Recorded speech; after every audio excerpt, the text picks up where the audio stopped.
All right, welcome. We've got our quiz review today dealing with roots and irrational numbers. So if you notice, you got several problems here, kind of the basic level at the beginning where we have just some basic square root, some basic cube root information that hopefully you've accumulated that knowledge over the course of our time together. You've got some picture problems.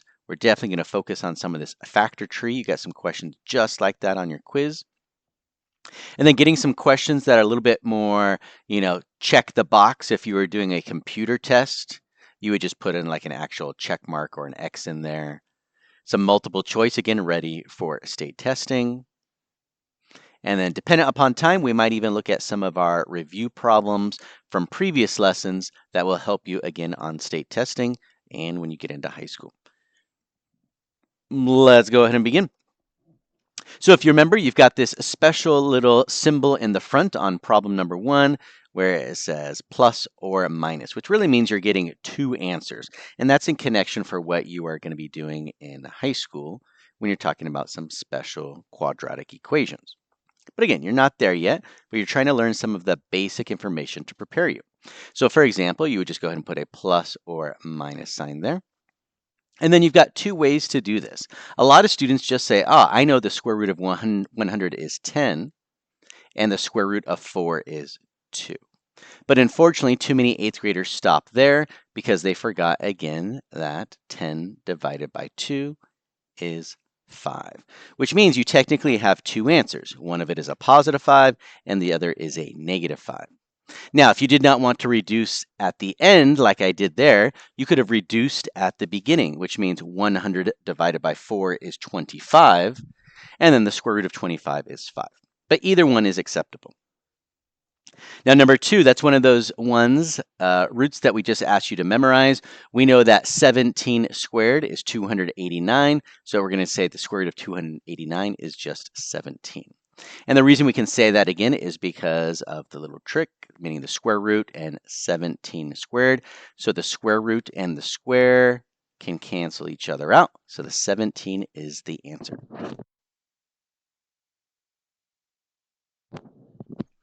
As we were working, we were noticing that the negative signs can cause some difficulty for students. So for example, on number 3 and 4, there are negative signs. The difference is on number 3, the negative sign is inside, and number 4, the negative sign is outside. You cannot have a negative sign inside a square root. Cube root's different, but a square root, that's not going to work. So we would just go ahead and say no solution. But a negative sign outside is okay. It just means that we are going to have a negative answer. Now, when you have some decimals here, you really just need to focus on the 81 first. Well, we should know that the square root of 81 is a 9. So the question is negative 9 going to give us our answer of 0.0081 if we're working backwards? No, so it's definitely not negative 9. Well, what if it's negative 0.9? And the little trick is if you were to square it back together, meaning multiply 0.9 by 0.9, I know that 9 times 9 is 81.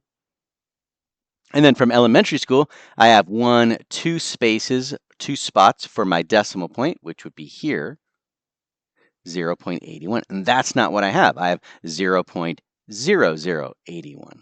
So it means that's not the answer. So that has to be the next one, which would be 0.09. And here's the key. Notice how there's 2 spaces. If I were to write it out, I would end up a total of 4 spaces, meaning 4 decimal places there. But again, it all starts off with the square root of 81. Not only did we talk about square roots, we also talked about cube roots. Cube roots, again, is applying that strategy of, well, if you have a cube root and a cube, those would cancel out. But some students may just have it memorized. So instead of going off to the side and actually trying to multiply it, so for example, okay, is it 5 times 5 times 5? Well, 5 times 5 is 25, and 25 times 5, well, that's definitely not going to be 216. But again, if you spent a little bit of time memorizing it, the cube root of 216 should be 6. Let's see if that is correct. Because 6 times 6 is 36. And that, if I multiply it, let's see, elementary style, 6 times 6 is 36. 6 times 3 is 18, plus 3 is 21. So that definitely works out. But hopefully you have it memorized. If not, again, that's your strategy. So that means I really just have a 6. No longer do I have the cube root symbol, because again, I just took the cube root of 216 because it's an operation. The cube root of 27, well, the cube root of 27 is a 3, because 3 times 3 is 9, times another 3 is 27. Don't stop here, though. Again, just like we talked about on one of the previous ones, you want to simplify it the best you can. 6 divided by 3 is a 2. So having some basic knowledge on square roots and cube roots is going to be very helpful as you progress throughout your problems. So for example, on this one, a negative sign inside a cube root, that is allowed. A lot of times students are just going to say no solution, which is an incorrect statement. We are expecting an answer there. In fact, it's going to be a negative answer. So we're going to write our negative sign. And then we're trying to figure out what numbers multiply to give us 729. Now, we already did 6 times 6 times 6, and that gave us 216. So obviously, we need a bigger number. But with our time together, hopefully you remembered 9 cubed. Because again, 9 cubed means 9 times 9 times 9, which really means 81 times 9, which is 729. So it means the cube root and the cube would cancel each other out. So that means our answer is just -9. Again, it would look like this. Your cube root is outside, and inside is your cube. Your cube root and your cube cancel each other out. So it look like this. Cross off, cross off. -9 is the answer. All right, we're going to skip 7. Let's look at number 8. Number 8 is, now that we've practiced using some of our square roots and cube roots, we need to go ahead and do essentially order of operations, or algebraic or numerical expressions. So it's really just a few steps here. We know that the square root of 4 is a 2. And we know that 2 cubed, 2 times 2 times 2, or 2 cubed is 8. And then I can just bring down the plus 5. 8 plus 5, 13. But on this next one, a bunch of students would say, well, the square root of 49 is 7, so they may accidentally write it as 57. And that's not what it is. It's 5 and then a 7, which really means it's 5 times 7, because this means 5 multiplied by the square root of 49. Whenever the number's in front of a root, kind of like the number in front of a variable, it means multiply. 5x means 5 multiplied by whatever x is. We've got our 15. Some of my 7th graders, unfortunately, they say 15 plus 5 is 20. Remember, that's not order of operations. I need you to do 5 times 7 is 35. So maybe one way to remember that is to finish the right side. 5 times the square root of 49, 5 times 7 is 35. Then simply bring down that 15. So if I bring down the 15, now I can just add those two together. And again, that's the last operation. So 15 plus 35 is definitely going to be, nope, not 45. It's going to be 50. So again, trying to use some of those skills that we've already done from 7th grade to help you out in 8th grade, which will then help you in 9th grade. All right, so I just modeled that. It's not really a trick, but it's a property that shows us if we have a cube root and a cube, how they can just cancel out. So this and this cancel out. Now remember, when we say it cancels out, it means that actual symbol is no longer there either. So this means 2 multiplied by 27. I can go off to the side and do 27 times 2. 7 times 2 is 14. 2 times 2 is 4, plus 1 is 5. So I really have a 54 from the left side, and then I'm just going to bring down, subtract 31. And if I subtract that correctly, I'm going to end up with a total of 23.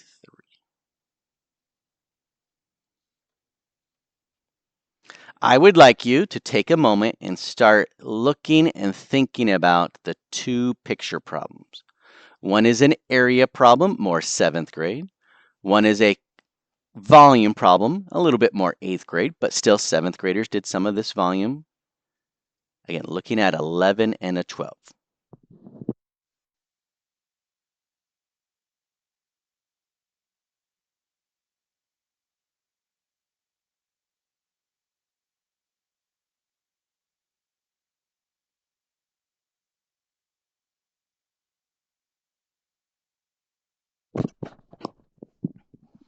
All right, in your time looking at that, again, you have a picture. So if you want to, you can write a little picture here of a square.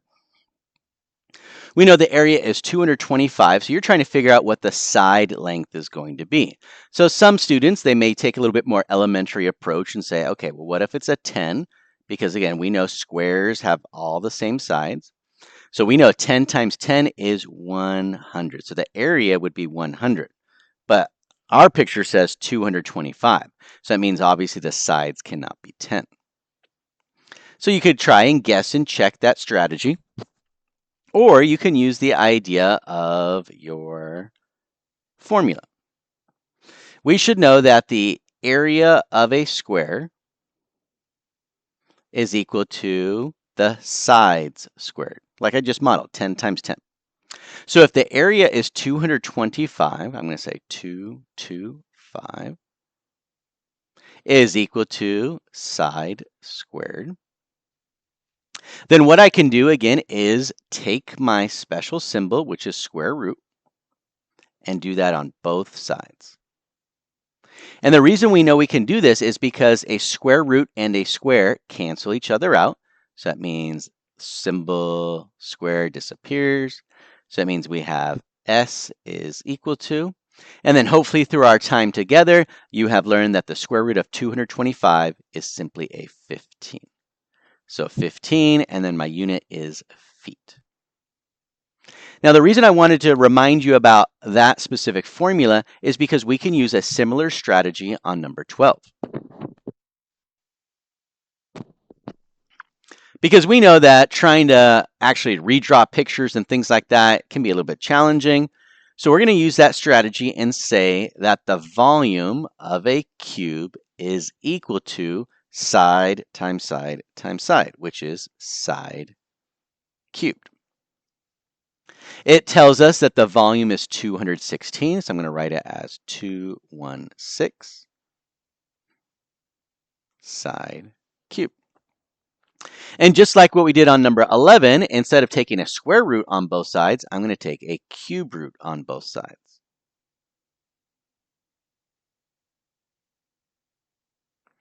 And if we do that, again, cube root on both sides keeps it balanced. Then I'm able to go ahead and cross that off. So therefore, I would know that the side of my cube is equal to the square root of 216. And if you notice, we actually already did that work right up here. The cube root of 216, we guessed 5, that didn't work. And then we did some work, and it ended up coming out to a 6. So we're going to say that the side of the cube root of 216, is 6, and then our units of feet.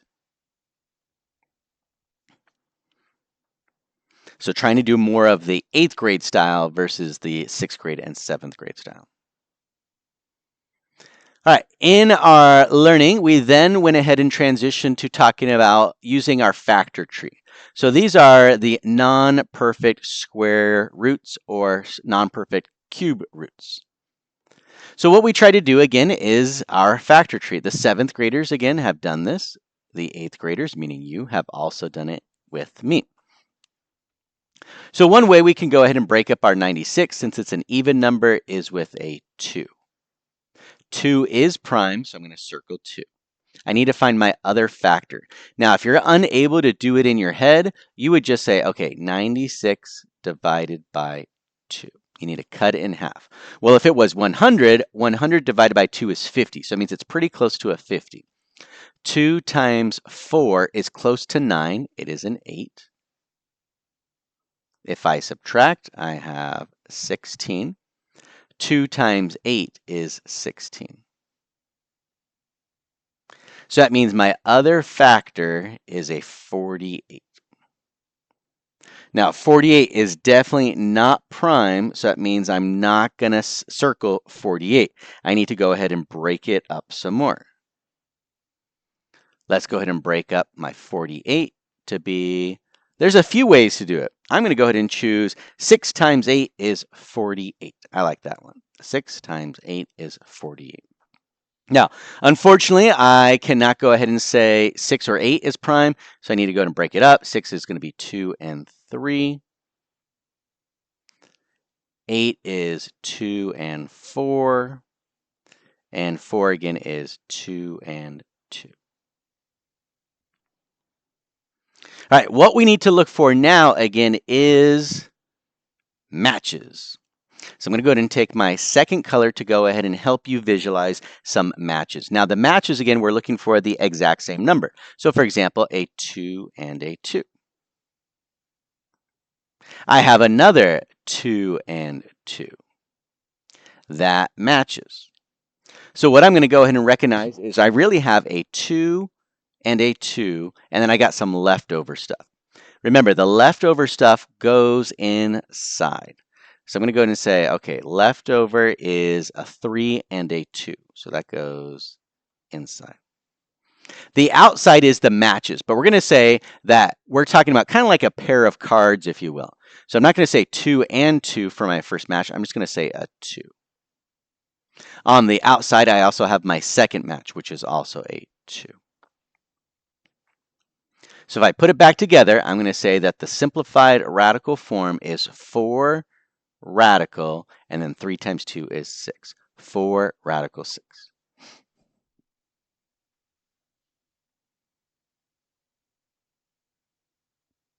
Number 14, we're going to go ahead and try the exact same thing, which means go ahead and break it up. Now, 108 is definitely an even number. Now, it can't always start with a 2, but if it's an even number, it definitely can. If it ends in a 5 or 0, maybe you want to start with a 5. If it ends with anything else, maybe a 3 will work. But definitely evens with my 2. I got 54. All right, 54. I know 9 times 6 is 54. Instead of saying 9 times 6, you could have also said 6 times 9. Same thing. 9 is 3 times 3. 3's are prime. 6 is 2 times 3. Also primes. So again, I break it up. Use a little bit of my factor skills. Then I look for matches. Obviously, I got a match of 3 here. And then I got a match of 2 here. Then I go ahead and look for my answer. Remember, the leftovers go inside. And according to this problem, I have a simple leftover of 3. Outside, I've got a match from my 2 and a match from my 3. So that means 2 times 3 is 6, and then I have it as radical 3. Also, you can say 6 multiplied by the square root of 3. Now, for your square root problems, you're looking for matches. But on number 15, since it's a cube root problem, we are looking for triples. So that one's a little bit more challenging. All right, I got another even one, so let's rock a 2. Then I've got a 64. Minecraft right here. I know 64 is 8 times 8. Those are not prime. I know 8 is 2 times 4. And 4 is 2 times 2. All right, do it again. 8 is 2 times 4. And 4 is 2 times 2. So instead of looking for matches, I'm looking for triples. So with my second color here, I'm just going to notate it a little bit different. I'm going to go ahead and say right here. So all three of those are grouped together. I've got another triple here. So in other words, I have a triple, I have another triple, and then I've got a leftover here. Because remember, we're only looking at the primes, only the stuff that I've circled. Now, when you make your answer, you got to definitely make sure that you have it as a cube root for this problem because it's not a square root, it's a cube root. So the leftover goes inside. And then outside, we're not going to say matches, we're going to say the triples. So I have a triple 2. So I'm going to put a 2. I have another triple 2. So put a 2. If I clean it up, then I'm going to have 4 multiplied by the cube root of 2. But again, it's all based off of elementary work with doing your factor tree. You did that in 6th grade, 7th grade, maybe even 5th grade, depending upon your teacher. Factor trees are awesome. All right, we're just plugging along here. Now, this is supposed to be hopefully one of the easiest problems that you have on your quiz. All you're going to do again is shade in the box, put a check mark, put an X, whatever you got to do. Just clearly distinguish between the two. Now, looking at them, remember, anytime you see a pi symbol, that is automatically irrational. Whenever I see a repeated, I think it might just be a repeated over the 8. My copy got a little bit weird for some reason. But if you see a repeating bar, that is rational. Whenever you see a dot, dot, dot, that means I don't know if there's a pattern. Maybe it's a 5 next, maybe it's a 6, but maybe there's no repeating pattern there. So that means it's definitely irrational. Now, whenever you have one presented with actual symbols, meaning a square root or a cube root symbol, you need to do a little bit deeper work. So for example, on this one, I'm definitely going to say 6 over, and I remember that the square root of 64 is 8. 6 over 8. That is a fraction. I haven't reduced it yet, but it's still a fraction, and fractions are rational.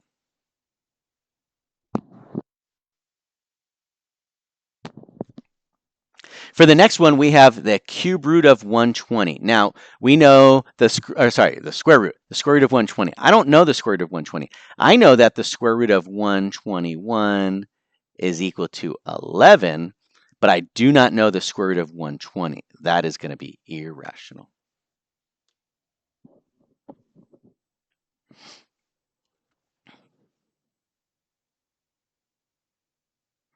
All right, moving on. Find the value of x, select all that apply. This is supposed to be really quick for you. We're going to go ahead and take the square root of both sides.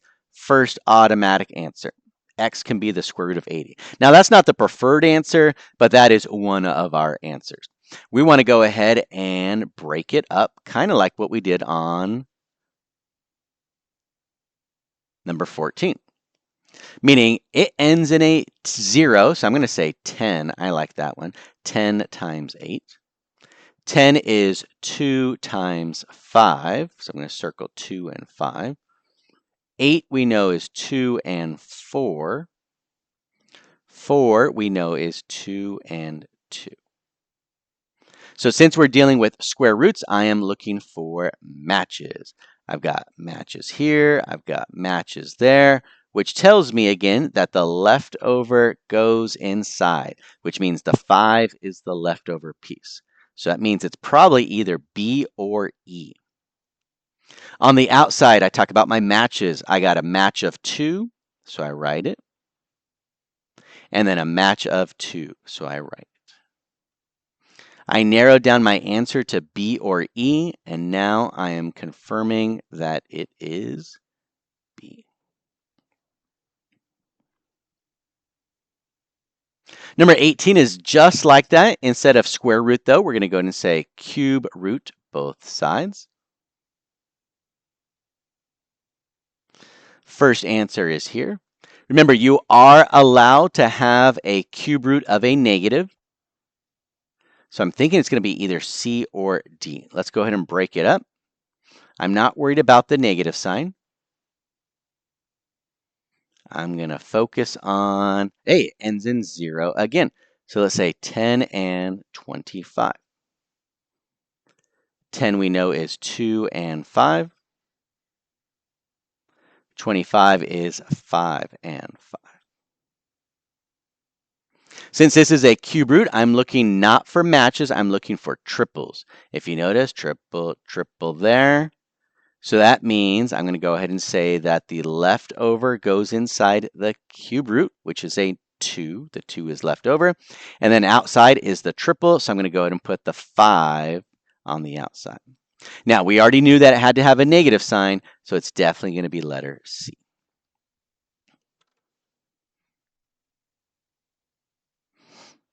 All right, we are rocking here. On the back side, these ones right here, I wish there was a little bit more room. On your quiz, I actually made more room for you so that you can be able to show a little bit of work and then make your determination if it is a true or false statement. So let's see here. 0.09 is greater than the square root of 0.81. Now, I know the square root of 81 is a 9, but it can't just be a normal 9 because that's not a normal 81. That's a 0.81. I'm going to go ahead and say 0.9. And again, the reason we know that's true is if I go off to the side and I do 0.9 multiplied by 0.9, well, I know 9 times 9 is 81. It has 2 place values with the decimal point right there. 0.81, 0.81. Beautiful. All right, so now I know it's 0.9. So I'm going to look at it, and it says 0.09 is greater than 0.9. If you think about money, this says 9 cents, 9 pennies is greater than 0.9, or you can even say it's like 90 cents. So 9 cents is greater than 90 cents. False. The cube root of a negative, that is allowed. So it's going to be negative something. The cube root of 27 is 3 because 3 times 3 is 9 times another 3 is 27. So this one says negative 3 is less than or equal to negative 3. Well, that is true.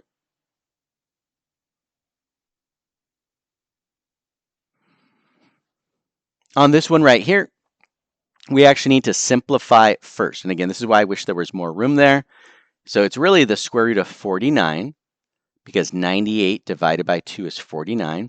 And we know that the square root of 49 is 7. So imagine on the left side, it is 7. On the right side, the cube root of 512 is 8. 7 is less than 8. True. All right, last one there. Let's see. A negative sign inside for a cube root is good.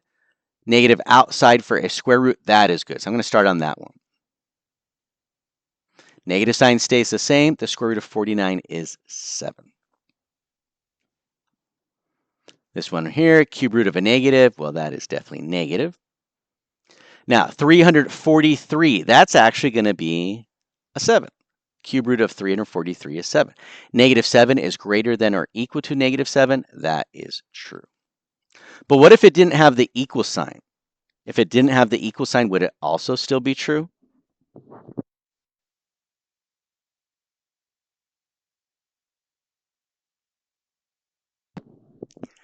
That would be negative 7 is greater than negative 7, which is a false statement.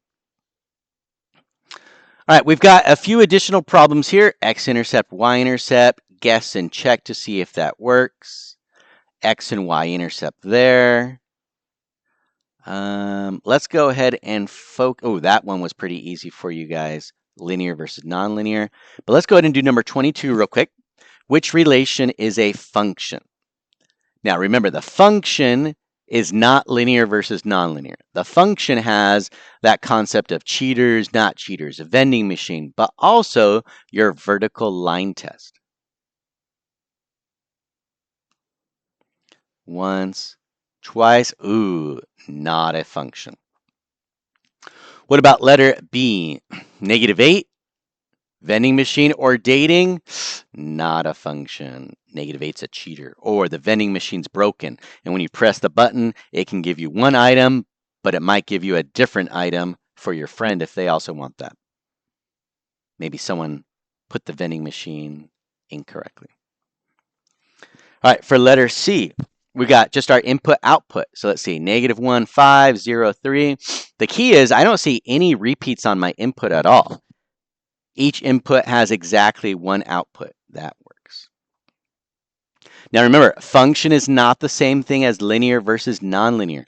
So letter D, that is nonlinear, but it is a function because if I do my vertical line test, each test only touches once. So that is good.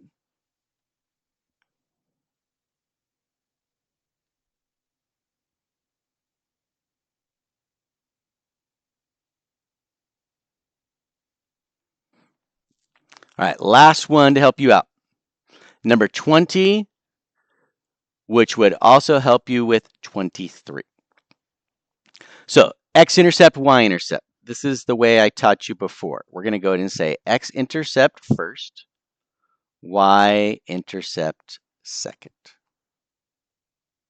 On number 20, you don't have to graph, but on the other one, you do. So let's see here. X-intercept. That means I am solving for x by using 0 for the y. So I'm going to go ahead and do that. 4x, but 0 is the y, so -3 times 0 equals 24. So we're going to say, okay, 4x is equal to 24. Because again, 3 times 0, we just ignore that. If 4x is equal to 24, then we know that x has to be 6, because 4 times 6 is 24. My ordered pair is 6, 0. Notice how I have the 0 at the y location, the 6 is at the x location. Now, the similar work on the y-intercept is that I need to solve for y, and I'm going to do that by using 0 for my x. So I'm going to say, okay, 4 times 0, but notice how I'm writing subtract 3y is equal to 24. We know 4 times 0 is just 0, so I've got -3y is equal to 24. I could divide both sides by -3, or I can remember that a negative multiplied by a negative is a positive. So y has to be negative, because negative times negative is positive. And 3 times 8 is 24. So y has to be -8. When I put it together in the ordered pair, x is 0, y is -8. Beautiful. So I'd actually really like you to go ahead and try number 23. Number 23 is just like we just did on number 20, but then once you have those 2 points, you would plot it on your graph to actually try and make your line. All right, be awesome, keep working, getting ready for your quiz.